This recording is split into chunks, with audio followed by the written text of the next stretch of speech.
A day in the life of a medieval peasant family. Hey there, before we begin today's journey, let's make sure you're comfortable, really comfortable. Settle into your pillows, adjust them however feels best. Pull that blanket up to where it's just right. If you've got a fan or some gentle white noise playing, perfect. We're going to spend the next hour or so together, and I want you relaxed, like you're resting in a warm cottage after a long day's work in the fields. I always love knowing where you all are listening from. Drop a comment with your location and what time it is there. It's amazing to think of us all scattered across the world, connected through these stories, like villagers gathered around the same hearth. And if these videos help you unwind or sleep, a quick like or subscribe really helps keep this little corner of history alive. Now let me ask you something. When was the last time you worked from the moment you woke up until the moment you collapsed into bed at night? Not sat at a desk working, but physically worked. Your hands, your back, your legs, your whole body for 12, 14, sometimes 16 hours straight. For most of us, the answer is probably never. We've never experienced that kind of sustained physical labor. Our work is often sedentary, mental, done in climate-controlled spaces with regular breaks and weekends off. But for a medieval peasant family, that kind of work was every single day. Not occasionally, not during busy seasons, every day, from before dawn until after dark. Work that left your body aching, your hands calloused, your back permanently bent by your 30s. Work that was never quite finished, that always had one more task waiting, one more field to tend, one more animal to feed, one more repair to make. Tonight, we're going to experience one complete day in the life of a medieval peasant family. Not the romanticized version you see in movies with rosy-cheeked milkmaids and cheerful farmers singing in the fields. The real version. The exhausting, relentless, surprisingly complex reality of medieval agricultural life. We're going to wake with them before dawn, work with them through the morning, eat with them at midday, labor through the afternoon, wind down with them in the evening, and finally collapse into bed with them when darkness makes further work impossible. So take a deep breath, let it out slowly, and step with me into a June day in the year 1352. In a small village in the English countryside. It's the 20th of June, 1352. We're in a village called Barton in Oxfordshire, about 60 miles northwest of London. The village is typical, maybe 40 families, perhaps 200 people total. A stone church that's the largest building for miles. A manor house where the Lord lives. A mill by the stream, fields stretching in all directions, divided into long strips, each strip belonging to a different family. This is the height of summer. The days are long. Sunrise comes around 4:30 in the morning. Sunset not until nearly 9 at night. The weather is warm, sometimes hot. The fields are full of growing crops, wheat, barley, oats, beans, peas.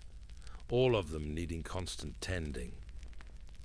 This is the busy season when every daylight hour must be used because winter is always coming, and winter means hunger if you haven't prepared properly. It's 4 o'clock in the morning, still dark outside, though the darkness is beginning to thin slightly at the eastern horizon. Inside the cottage, everyone is asleep. But not for much longer. The day is about to begin. Walter wakes first. Not to an alarm. There are no alarm clocks, but to some internal sense of time developed over years of waking before dawn. His eyes open. The cottage is dark.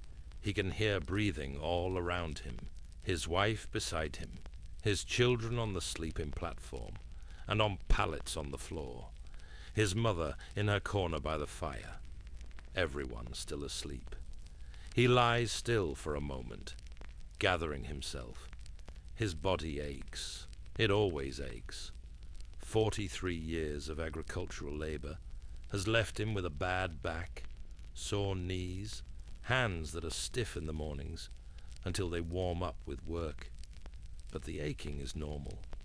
Everyone past 30 aches. You just work through it. He carefully extracts himself from the blankets. No sense waking Joan yet. She'll wake soon enough. And slides off the sleeping platform. His feet find the floor, cold even in June. He stands, stretches as best he can in the low-ceilinged cottage, and navigates by memory toward the hearth. The fire was banked last night, covered with ash to keep the coals alive, but burning slowly. Walter kneels at the hearth and begins the morning ritual of waking it. He scrapes away some of the ash, revealing embers that still glow faintly orange. Good. He adds a handful of kindling, blows gently, and coaxes a small flame into existence. The flame grows. He adds larger sticks. Within a few minutes, there's a proper fire burning, and the room is no longer completely dark. Shapes emerge from shadow. The sleeping platform, the table, the chest, the hanging bundles of herbs and dried onions. By the time the fire is established, Joan has woken. She always wakes when Walter does, some part of her sleeping mind aware of his movements. She sits up, wraps a shawl around her shoulders against the morning chill, and joins him at the hearth. "Morning," Walter says quietly. "Morning," Joan replies. "Sleep well?" "Well enough, you?" "The same." This brief exchange happens every morning. The same words, the same rhythm. There's comfort in the routine. Joan begins preparing breakfast, while Walter goes outside to check the animals. The door opens, heavy, protesting slightly, and grey pre-dawn light spills in. Not sunrise yet, but the sky is definitely lighter now. You can see the shapes of other cottages, the church tower, the fields beyond. Walter walks to the pig pen first. The two pigs, both about half-grown, being fattened for slaughter in the autumn, are still sleeping, curled together in their shelter. He checks their water trough, still has water, good, and their feeding trough, which is empty, and will need filling later. The pigs are fine. Next, the chicken coop. He opens the small door and peers inside. The hens are beginning to stir, shifting on their roosts, clucking softly. The rooster, who Walter privately thinks is more trouble than he's worth, aggressive and loud, opens one eye and regards him suspiciously, but doesn't crow yet. Too early even for roosters, apparently. Walter makes sure their water container is filled. It is from last night, and that nothing has gotten into the coop overnight. No sign of foxes or weasels. Good. Losing chickens to predators is a constant worry. Each hen lost is dozens of eggs not laid. Protein the family can't afford to lose. Finally, the cow. Mabel is kept in a small enclosed area attached to the cottage. Not quite a barn, more like a lean-to shelter. She's already awake, chewing her cud, her large eyes reflecting the growing light. Walter checks her water, nearly empty, he'll need to refill it, and runs his hand along her side. She's thin. Most cows are thin by early summer. The winter hay long gone. The new grass not quite enough yet to fatten them properly. "Morning, Mabel," Walter says softly. The cow doesn't respond, just continues her rhythmic chewing. Walter returns to the cottage. Inside, Joan has water heating over the fire and is measuring out oats for porridge. This is breakfast on most mornings. Oat porridge, maybe with a bit of milk if Mabel is producing, maybe with a spoonful of honey if there's any left from last year's harvest. Simple, filling, enough to fuel a morning's work. The children are beginning to wake. Thomas first. At 16, he's nearly a man, and he's learned to wake early like his father. He sits up, rubs his face, and starts pulling on his clothes. Alice is next, then Richard. The younger girls, Margaret and Anne, are still asleep, curled together on a pallet near the fire. "Let them sleep a bit longer," Joan says to Walter. "They can help later. The older ones can start now." Walter nods. There's work for everyone, but the youngest can be spared for another half hour. By the time the sky is fully light, around 5 o'clock, the family is gathered at the table for breakfast. It's not really a table, just a board propped on trestles, but it serves. They have wooden bowls and wooden spoons.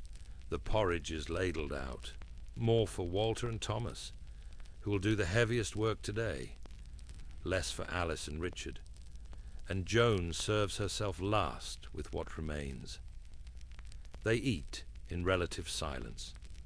There's no lingering over breakfast, no conversation beyond the practical. "Thomas, you'll work the north field with me today. Alice, the garden needs weeding. Richard, take the pigs to forage in the woods." Instructions for the day, given and acknowledged. The porridge is bland but hot and filling. It sits in your stomach like a warm stone, radiating energy. Joan adds a bit of milk to old Edith's bowl. The old woman needs softer food, easier to digest, and helps her eat, spooning it carefully into her mouth. Edith's hands shake too much to feed herself reliably anymore. Breakfast takes maybe 10 minutes. Then the bowls are wiped clean with bread crusts, wasting nothing, and set aside. The day's work is about to begin. Walter and Thomas head out to the fields while there's still dew on the ground and the air is cool. They each carry tools. Walter has a hoe. Thomas has a scythe for cutting back weeds along the field edges. They're heading to what Walter calls the North Field, though it's actually northeast of the village, a good 20-minute walk. The fields are organized in strips, long, narrow sections, each strip belonging to a different household. Walter's family has strips scattered throughout the village fields, not all together, which means a lot of walking between them. This is the medieval system. No individual farms, but communal fields, with each family holding various strips. Today, they're working on a strip planted with wheat. The wheat is about knee-high now, green, and growing well after the spring rains. But between the wheat stalks, weeds are also growing. Left unchecked, the weeds would choke the wheat, steal nutrients from the soil, reduce the eventual harvest.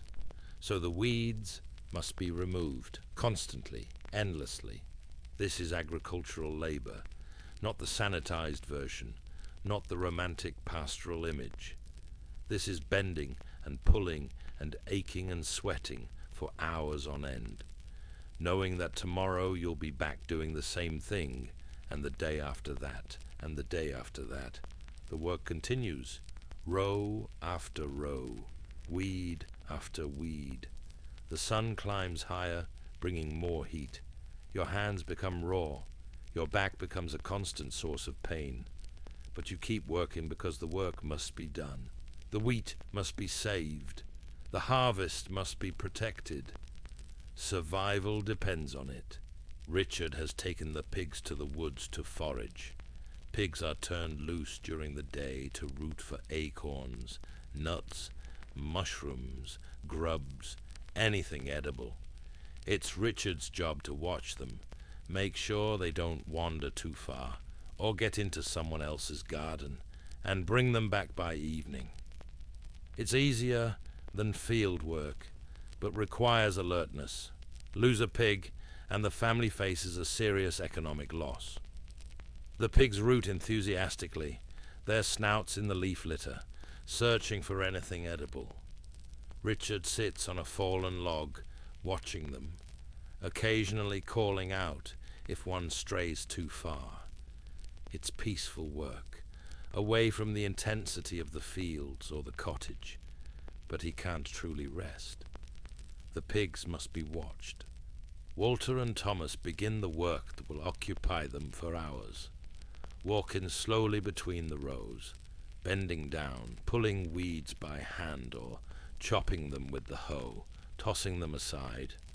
It's repetitive work, back-breaking work, literally. You're bent over constantly, reaching, pulling, standing, stepping, bending again. Your back screams after the first hour. By the second hour, it's just a constant ache you stop noticing. They don't talk much while working. Talking wastes energy, and they need all their energy for the work.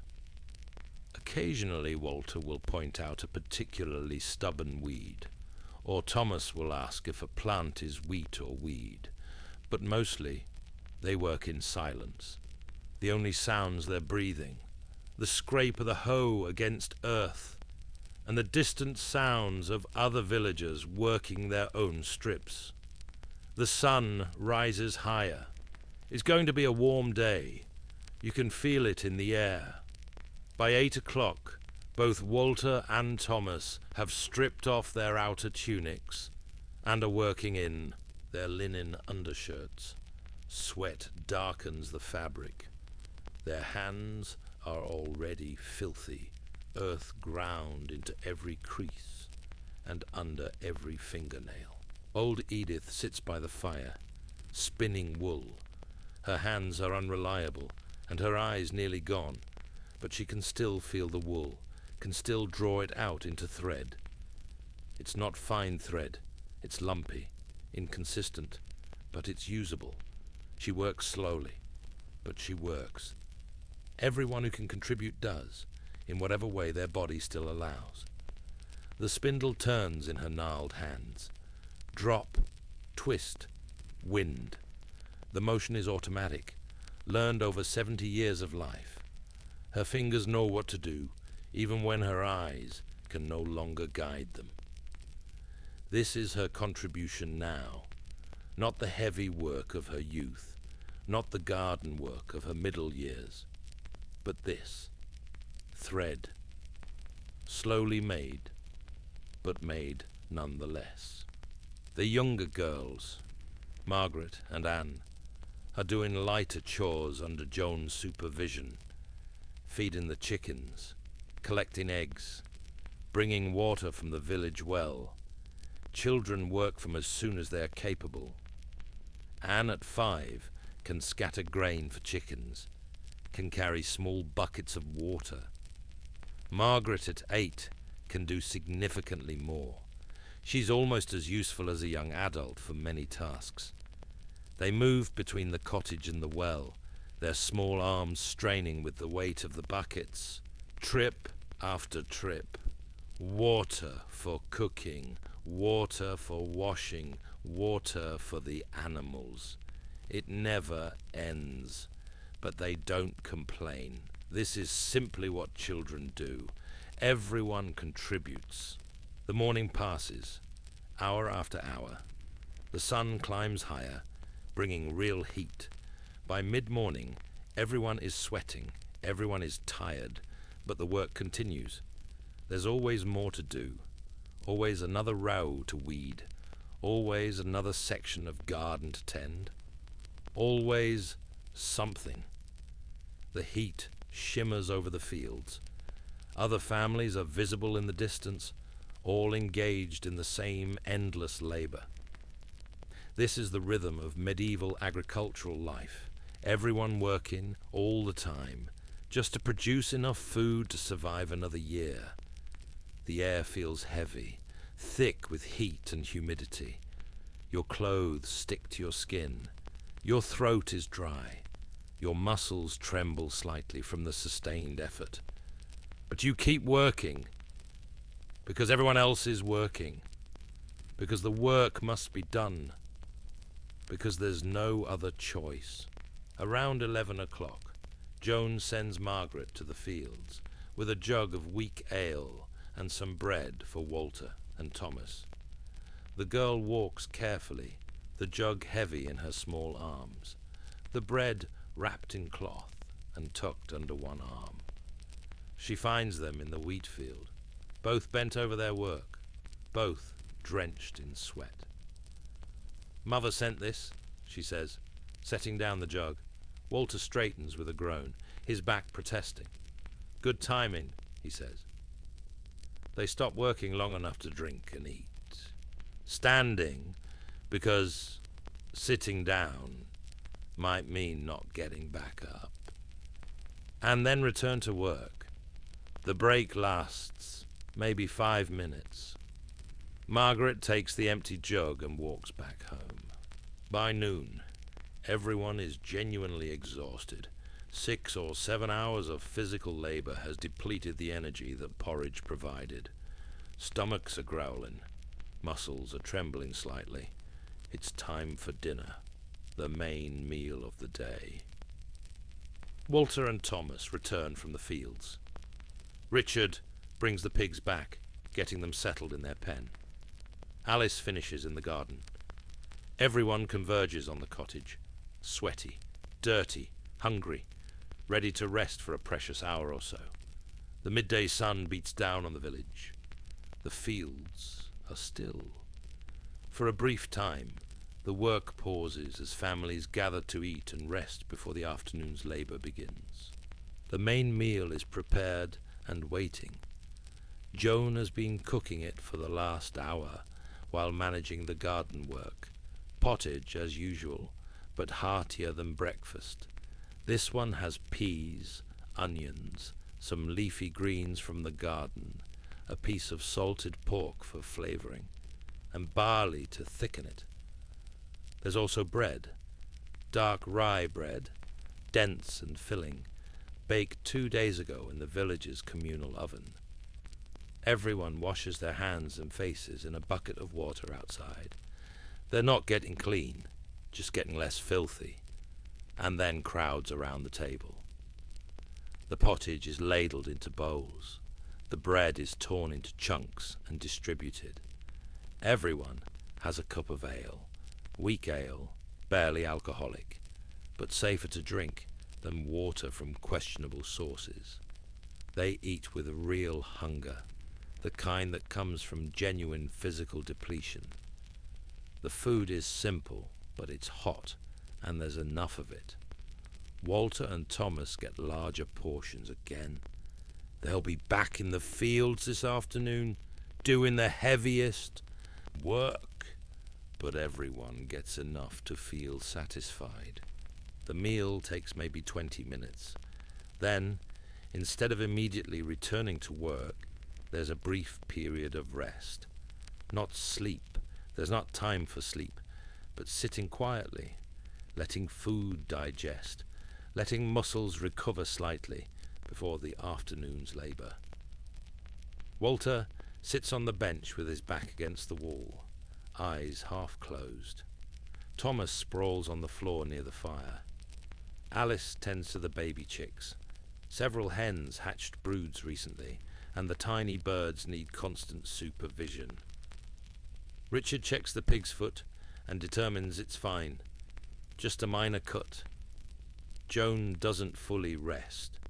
She's clearing the meal, checking the fire, preparing things for the evening. Mothers don't get full rest. There's always something that needs her attention. Outside, the day has reached its peak heat. The sun is directly overhead. The air shimmers over the fields. It's the kind of heat where physical labor becomes dangerous if you're not careful. People die from heat stroke during harvest season, collapsing in the fields, unable to cool down, their bodies simply giving out. But rest time is short. After perhaps an hour, maybe an hour and a half if you're lucky, it's time to return to work. The afternoon stretches ahead, long and hot, and full of labor that can't be delayed. Walter stands with a groan. "Back to it," he says. Thomas nods and pulls himself up. Alice sets down the chick she was examining. Richard finishes checking the animals. The brief rest is over. The afternoon work begins. For the first time all day, there's conversation. Not much. Everyone's too tired and too busy eating, but some. Thomas mentions seeing the bailiff inspecting strips in the south field. Alice reports that the cabbages are being eaten by something. Richard says one of the pigs has a limp, might have stepped on something sharp. These are the concerns of their world. Immediate, practical, tied to survival. No one talks about abstract ideas or distant events. The conversation is entirely focused on the village, the fields, the animals, the work that needs doing. Joan serves old Edith carefully, making sure she gets enough, helping her hold the cup when her hands shake too much. The old woman eats slowly, chewing thoroughly with the few teeth she has left. The afternoon is the hardest part of the day. You're already tired from the morning's work.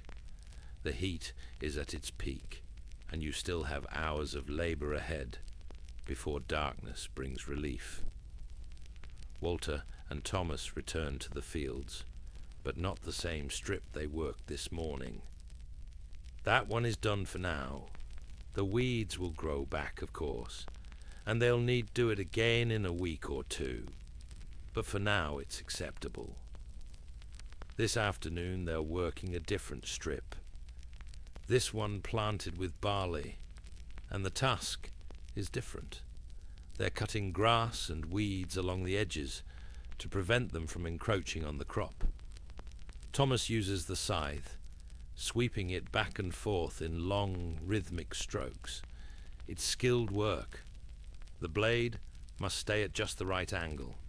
The motion must be smooth and consistent, or you'll either miss the weeds or dig into the ground and damage the blade. Thomas is still learning. His strokes are less fluid than his father's would be, but he's getting better. The scythe blade catches the light as it sweeps through the grass. It's been sharpened this morning with a whetstone, and it cuts cleanly when wielded properly.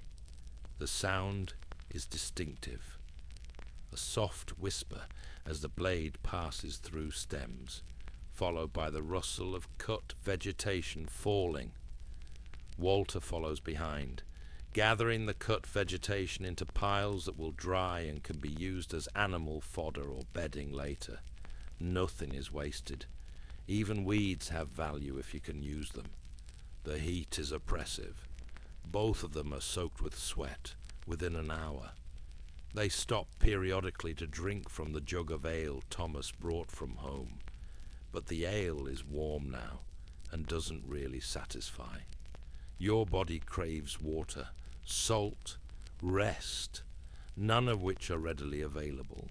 Back at the cottage, Joan and Alice continue their work.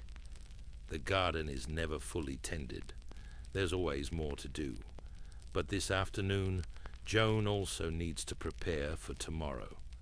She's making cheese from the milk Mabel produced yesterday. It's a long process. Heating the milk, adding rennet, waiting for it to curdle, separating curds from whey, pressing the curds. It takes hours and requires constant attention. Joan works methodically, her hands moving with practiced efficiency. Press the curds to expel more whey. Wrap them in cloth. Place weight on top. Check periodically. The cheese won't be ready to eat for days, but making it now means protein stored, food preserved, something to eat next week or next month. Alice is spinning wool outside in the shade. They always need thread for mending clothes, for weaving new fabric, for repairing linens. The drop spindle spins endlessly in her hands. Drop, twist, wind. Drop, twist, wind. It's hypnotic work, and you can do it while watching the younger children or keeping an eye on something cooking. She sits on a stool near the cottage door, the wool basket beside her, the spindle rotating smoothly. Her hands know the motion so well, she barely thinks about it. Draw out the fiber. Keep the twist running evenly. Wind it onto the spindle. Repeat. Endless repetition that gradually creates something useful. Richard is out again with the pigs, though this time he's also gathering firewood in the woods.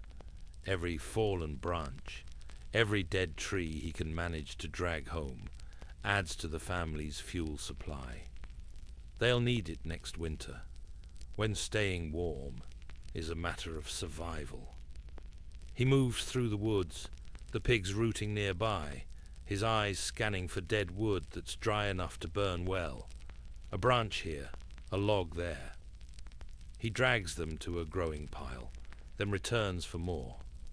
The work is lighter than field labor, but it's still work, still necessary, still part of the endless cycle of tasks that keep a household functioning. Margaret and Anne are pulling weeds from the cottage yard, scattering fresh straw on the floor inside, bringing water from the well, trip after trip, with small buckets that their small arms can carry. Their work is lighter, but they're still working. Everyone works. Old Edith continues spinning, though by mid-afternoon she's clearly exhausted. Her hands move slower. Her head nods. Eventually, Joan notices and gently takes the spindle from her, settling her into a chair by the fire to rest properly. At 70, she's earned the right to stop when she needs to. The old woman doesn't protest. She's too tired. She leans back in the chair, closes her eyes, and within moments, her breathing deepens into sleep. Even rest is work. When you're that old, when staying alive requires constant effort. The afternoon stretches on. The sun begins its slow descent from peak height, but won't set for hours yet. June days are long. That's good for getting work done. It's also exhausting because the workday extends with the daylight. Around 5 o'clock, other families begin finishing their field work. You can see figures in the distance, moving slowly toward the village. Everyone is tired. Everyone has worked all day. Everyone is ready for the day to end, even though there are still evening chores waiting. The fields are quieter now. The most intense labor is done. What remains is maintenance, preparation for tomorrow, the endless cycle of tasks that never quite finish. Walter and Thomas finish their field work for the day, not because all the work is done, it's never done, but because they've reached the limit of what their bodies can accomplish. They're drenched in sweat, covered in dirt and bits of grass, moving stiffly from hours of repetitive motion. They walk home slowly, too tired to talk, just putting one foot in front of the other. The tools are heavy in their hands, their backs ache, their legs feel like lead, but they're heading home, toward rest, toward the end of the workday. Other families are also heading home, finishing their own work days. There's a sense of communal exhaustion, everyone pushing through together.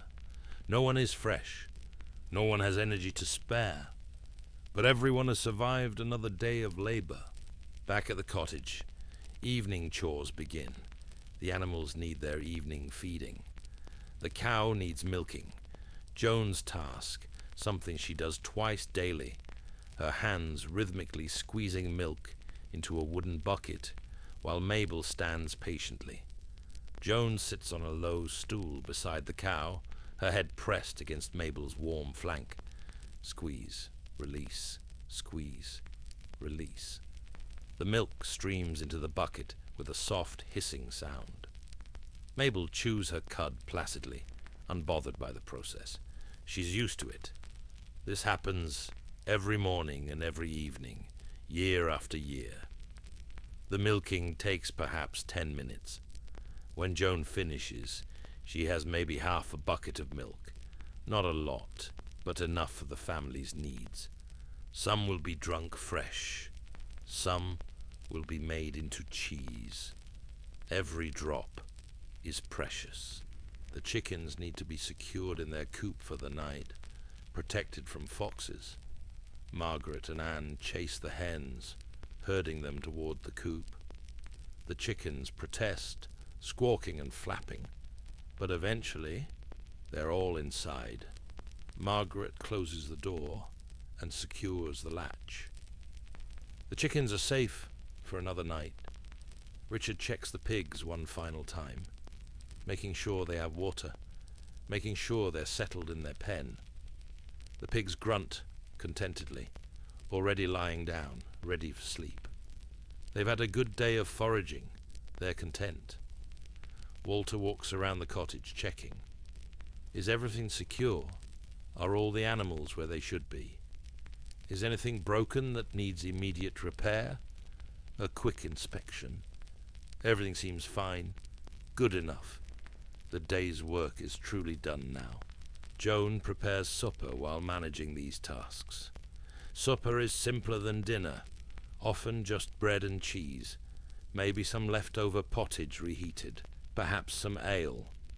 The goal is to get something in everyone's stomach before bed, not to provide a substantial meal. That was dinner's job. The family gathers again, but there's less energy than at midday. Everyone is genuinely exhausted, bone-tired. The kind of tired where even chewing feels like too much effort. They eat quietly. Richard nearly falls asleep, with bread still in his hand. Margaret's eyes are closing between bites. Even the adults are struggling to stay upright. The food disappears quickly. Everyone's too tired to linger over it. The bread is torn and eaten. The cheese is divided and consumed. The ale is drunk. And then supper is over, and it's time for the final tasks before bed. After supper, there's a brief period of final tasks. Tools need to be put away properly. A scythe left out in the dew will rust.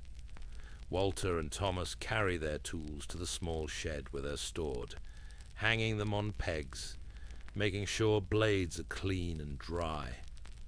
Thomas notices a crack in the hoe handle. He'll need to repair that tomorrow, maybe replace the handle entirely. He makes a mental note. One more thing to do. The list never shortens. They return to the cottage. The light is fading now. The sun setting. The long day finally coming to an end. The fire needs banking for the night. Joan adds a log, positions it carefully, then covers everything with ash. Not enough to kill the fire, but enough to make it burn very slowly through the night. Tomorrow morning, they'll uncover the coals and start the cycle again. The room dims as the fire is covered. The orange glow fades to a faint red beneath the grey ash. Darkness begins to fill the cottage. Outside, the last light is fading from the sky. Night is falling. The long day is truly ending now. There's no evening entertainment, no storytelling tonight, no songs or conversation. Everyone is simply too tired. They prepare for bed mechanically, outer clothes removed, sleeping places claimed, blankets arranged. Thomas murmurs the evening prayer, the words running together in his exhaustion. Pater noster, qui es in caelis. The others bow their heads briefly. It's more ritual than devotion tonight. Everyone's too tired for true prayer. But the ritual matters. The form is observed. Amen, they murmur together. Then, almost before the prayer is finished, sleep is claiming them. One by one, they settle onto the sleeping platform or their pallets on the floor. Margaret and Anne are asleep within seconds, curled together on their pallet near the fire. Richard follows shortly after, sprawled on his back, mouth open, already snoring softly. Alice lasts a bit longer, but not much. She pulls the blanket up to her chin, closes her eyes, and is gone within a minute. The exhaustion is absolute. Old Edith is already asleep in her corner, has been since shortly after supper. Her breathing is raspy, but steady. Another day survived. Another night to rest before tomorrow's work begins again. Walter and Joan are the last awake, as usual. They lie in the darkness, too tired to talk, but sharing the simple presence of having survived another day together. Tomorrow, Walter says quietly, I need to check the south field. Bailiff said something about our strips not being worked properly. Tomorrow, Joan agrees. Tomorrow will bring more of the same. More work, more exhaustion, more survival. There's nothing more to say. They've worked from before dawn until after dark. 16 hours of labor. Their bodies are spent. Their minds are empty. Sleep is pulling at them irresistibly. And then they too surrender to sleep. The cottage falls silent, except for breathing and the occasional creak of the house settling. Walter's breathing deepens, slows. Joan's follows. Within minutes, they are both asleep, the last members of the household to surrender to the darkness. Outside, the village is dark and quiet. Everyone has gone to bed. There's no nightlife in a medieval village, no evening activities. When darkness falls and the work is done, you sleep. You have to sleep. Tomorrow will bring the same relentless demands, and you'll need whatever rest you can get. The sky is clear tonight. Stars are visible, countless and brilliant in the absence of any light pollution. The Milky Way stretches overhead like a river of light. This is the same sky the family sees every night, though tonight they're too tired to notice its beauty. The village sleeps, every cottage dark, every family exhausted, every person recovering from a day of endless labor, preparing for tomorrow's identical demands. So there it is, one complete day in the life of a medieval peasant family, from before dawn until after dark, 16 hours of nearly constant labor, broken only by brief meals and a short midday rest, work that left them exhausted, aching, barely able to move by day's end. And tomorrow they'll wake up and do it all again. And the day after that. And the day after that. Every day except Sundays and major holy days. Week after week, month after month, year after year. This was life for the vast majority of medieval people. Not knights or nobles or merchants. Not the people whose lives filled the history books. Just ordinary families working the land, trying to produce enough food to survive, paying their obligations to the Lord, raising their children to do the same. There was no retirement, no vacation, no sick days unless you were genuinely too ill to move. You worked until your body gave out, and then you became like old Edith, contributing what you could, dependent on family to care for you, hoping you'd die before you became too much of a burden. It sounds brutal, and it was brutal. Medieval agricultural life was hard in ways that are difficult for modern people to comprehend. Your body wore out by 40. Your teeth rotted. Your joints ached constantly. Your back bent from decades of stooping. And there was no medical care worth mentioning, no pain relief beyond perhaps some willow bark tea, no hope of things getting easier. But it was also normal. This was just life. Everyone lived this way. You didn't compare it to an easier alternative because there wasn't one. You were born into this system, you worked within it, and you died within it, and that was simply how things were. And within that brutality, there were still moments of humanity.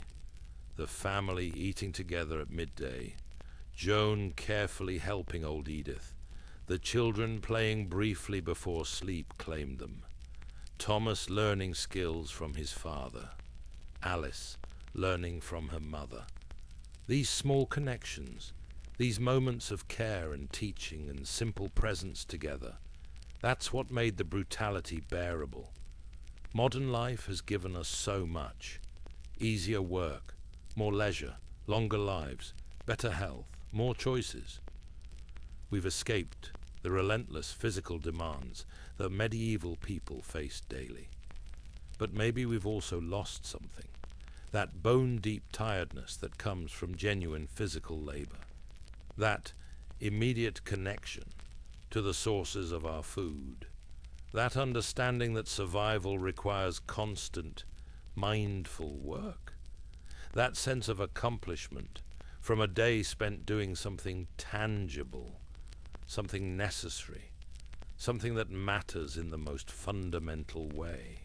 Walter and Joan and their children would probably look at our lives with confusion. You sit in chairs all day. Your food comes from stores where other people grew it. You pay someone else to fix your belongings instead of fixing them yourself.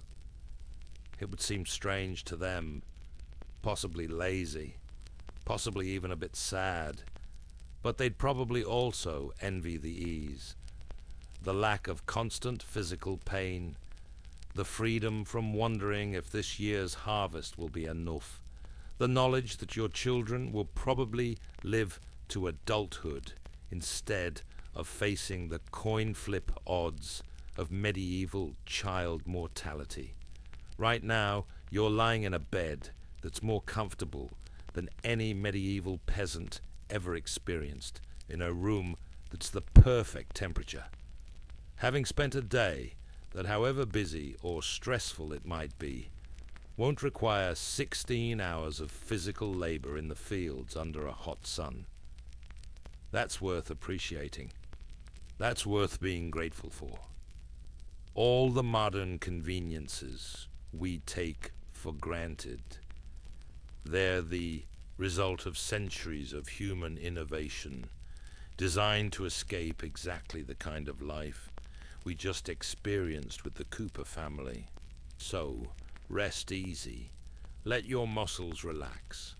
Let the day's smaller stresses fade away. You've earned your rest, and unlike Walter and Joan, you can take it without worrying that the crops won't get tended or the animals won't get fed if you sleep a bit longer. The medieval family sleeps in their dark cottage, bodies aching, preparing to do it all again tomorrow.